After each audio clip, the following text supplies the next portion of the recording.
Hello बच्चों, चलिए प्रश्न देखते हैं। सिस्ट्रॉन तथा इंट्रॉन्स को परिभाषित कीजिए। तो यहाँ पर पूछा जा रहा है सिस्ट्रॉन और इंट्रॉन के बारे में। तो सबसे पहले हम देख लेते हैं इसकी मुख्य अवधारणा को। तो यहाँ पर दो शब्द आया हुआ है, एक है सिस्ट्रॉन और दूसरा है इंट्रॉन। तो पहले सिस्ट्रॉन के बारे में जान लेते हैं। सिस्ट्रॉन का मतलब होता है यह जीन की क्रियात्मक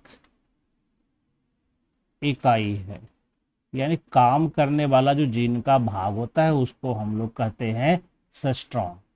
सामान्यतः क्या देखते हैं कि अगर प्रोकैरियोट्स को अगर हम देखते हैं वहाँ पर कि जीन अभिव्यक्ति में, तो वहाँ पर जो ये संरचनात्मक जीन होते हैं प्रोकैरियोट्स में, जो संरचनात्मक जीन होते हैं, यह ट्रांसक्रिप्शन करके एमआरएनए बनाता है और एमआरएनए के बाद यह क्या करता है, कई प्रोटीन यह बना सकता है।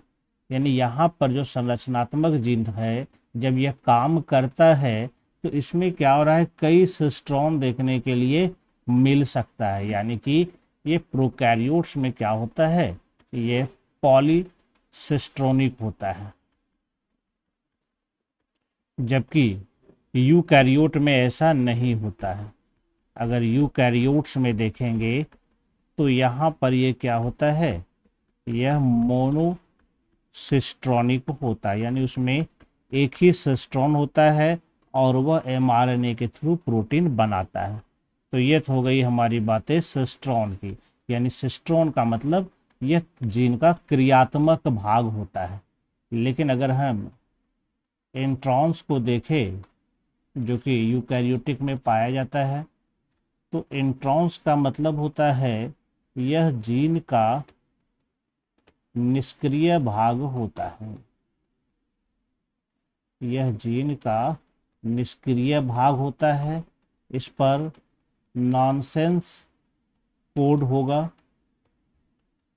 यानी कि यह किसी प्रकार का प्रोटीन नहीं बनाता है। यानी कि यह जीन प्रोटीन नहीं बनाता है और यह मुख्य रूप से जो दिखता है वो यूकैरियोट्स में दिखता है। यह यूकैरियोट्स में पाया जाता है। तो वहाँ पर हम देखते हैं कि अगर डीएनए है तो उस पर कोडिंग वाला पार्ट, फिर non coding, coding non coding, इस तरह से रहता है, जिसमें कोडिंग वाले पार्ट को हम लोग एक्सॉन कहते हैं और जो नॉन कोडिंग वाला पार्ट होता है उसको हम लोग इंट्रॉन्स कहते हैं एमआरएनए पर। तो प्रोसेसिंग के दौरान ये इंट्रॉन्स यहाँ से हट जाता है और सिर्फ एक्सॉन बचता है।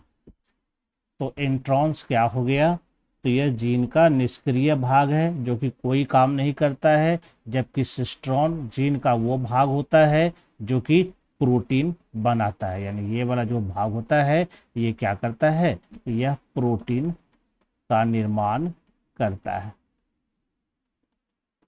तो यहाँ पर जो मुख्य अंतर यहाँ पर निकल के सामने आ रहा है कि सिस्ट्रॉन का मतलब वह भाग जो क्रियात्मक होता है और प्रोटीन का निर्माण करता है, जबकि इंट्रॉन्स में क्या होता है, यह जीन का निष्क्रिय भाग होता है और यह प्रोटीन नहीं बनाता है।